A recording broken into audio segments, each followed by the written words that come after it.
স্ক্রিনে যে মেয়েটিকে দেখা যাচ্ছে তার সঙ্গে পরিচিত হন। তার নাম সেজাল পেয়ার। তিনি একজন মেডিকেল ডাক্তার।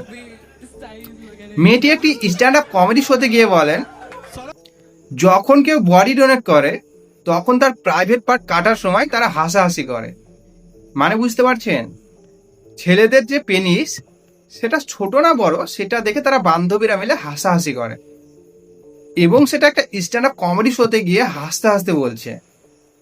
এইখানেই আমার আপত্তি। বডি ডোনেশন কোনো হাসির বিষয় নয়। এটা চিকিৎসা বিজ্ঞান ও ভবিষ্যৎ প্রজন্মের ডাক্তারদের শিক্ষার জন্য একজন মানুষের রেখে যাওয়া জীবনের শেষ অবদান। যে মানুষটা মৃত্যুর পরও বিজ্ঞান ও সমাজের কল্যাণের জন্য নিজের শরীরটা দান করে গেছেন, তার শরীর নিয়ে হাসাহাসি, এটা কি মেনে নেওয়া যায় বলুন?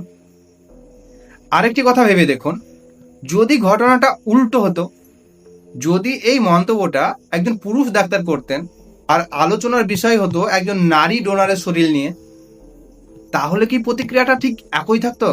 কমেন্টে জানান।